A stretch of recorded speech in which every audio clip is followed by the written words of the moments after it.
Est-ce que tu crois en Allah et en tout ce que dit l'islam, en Mohamed en tant que messager et tout ce qui va avec? Non. En fait, quand je demande ce que tu penses au fin fond de toi. Est-ce que tu as un Dieu auquel tu crois, une religion que tu aimes bien, que tu la pratiques ou pas? Est-ce que tu as une croyance religieuse personnelle?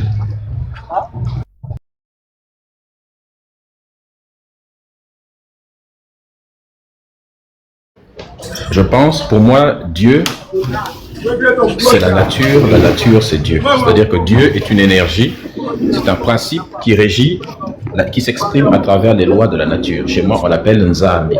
Ça veut dire Nza, qui veut dire l'univers, le cosmos, et Mbi, qui signifie le principe, l'énergie ou la force. Et donc, Dieu, c'est tout ce qui s'exprime à travers la nature, c'est-à-dire tout ce qui n'a pas été fait de la main de l'humain.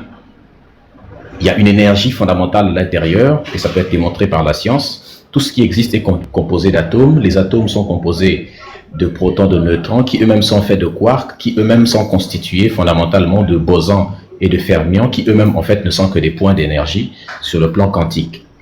Donc en gros, tout est fait d'énergie. Donc en gros, la matière que nous voyons n'est qu'une illusion qui est faite d'énergie en quelque sorte. Et c'est ça qui s'exprime à travers ce que tu vois, les lois de la nature. Ce qui fait que Dieu, en fait, c'est ce que nous sommes venus trouver sur Terre. Et on est venu trouver quoi? La nature. Dieu, c'est ce que nous allons laisser, nous humains. C'est la nature. Dieu, c'est ce par quoi nous sommes constitués.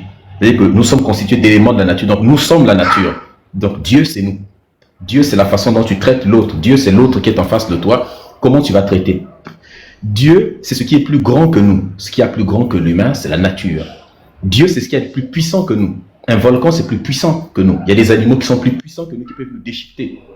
Il y a des phénomènes naturels, des tremblements de terre, qui sont beaucoup, des inondations, c'est beaucoup plus fort, plus puissant que nous, et on ne peut pas, on peut rien faire devant. Dieu, c'est ce qu'il y a de plus intelligent. La nature est infiniment plus intelligente que nous, puisqu'elle sait toujours résoudre ses propres problèmes. Elle trouve toujours solution à tout. Dieu, c'est la plus grande intelligence. La nature, c'est celui qui détient le plus de connaissances. La nature, c'est le livre qui détient le plus de connaissances possibles. Toutes les connaissances de l'humanité peuvent être trouvées dans la nature. En fait, si on ne trouve pas encore des réponses à tout, c'est parce que c'est à cause de nos limites à nous que nous essayons de repousser siècle après siècle, millénaire après millénaire. Donc c'est ça qui est Dieu. Et donc ce qui fait que la meilleure façon de se rapprocher de Dieu, c'est déjà d'acquérir beaucoup plus de connaissances. Plus tu as des connaissances, plus tu regardes un être humain, plus il étudie la nature, il a de la connaissance, ça lui permet de créer des appareils qui lui permettent de devenir comme un petit Dieu, lui aussi. Il devient comme un petit Dieu lui aussi. Et ça nous permet de donner un peu de pouvoir, tu vois. Donc ce qui veut dire qu'une fois qu'on aura une grande connaissance de la nature, mais on sera comme des, entre guillemets, dieux, comme Dieu. Parce que c'est ça, la nature, la connaissance donne le pouvoir. Alors que, pourquoi je te dis ça? Parce que la religion, elle t'apprend exactement le contraire. La religion, elle te demande d'être dans la croyance. Or, croire, c'est penser. Croire, c'est affirmer que quelque chose est vrai sans avoir de preuves.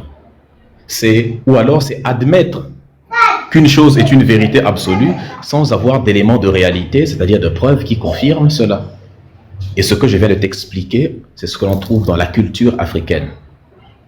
C'est ce que l'on trouve, c'est la conception de Dieu selon nos différentes cultures, quand on étudie de manière beaucoup plus profonde.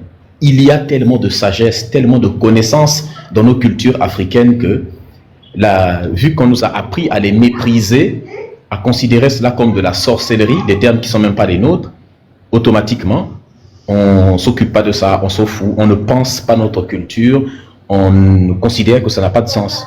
Donc Dieu, en fait, est un mot, oui, Dieu est un, c'est pas grave, Dieu est un mot finalement valise, qui ne veut rien dire. En fait, ça fait partie de ces mots que chacun met n'importe quoi ce qu'il veut à l'intérieur. En gros, chaque culture a sa définition, sa conception. Et ça, c'est la conception africaine de Dieu. C'est-à-dire qu'il y a une unité, c'est la base. Maintenant, tu peux trouver des variétés ou des ajouts à ça, mais fondamentalement, tous les peuples noirs ont cette base, ce fondement du concept de Dieu. Donc voilà un peu ce que je voulais partager avec toi. Vraiment, intéresse-toi à ta culture.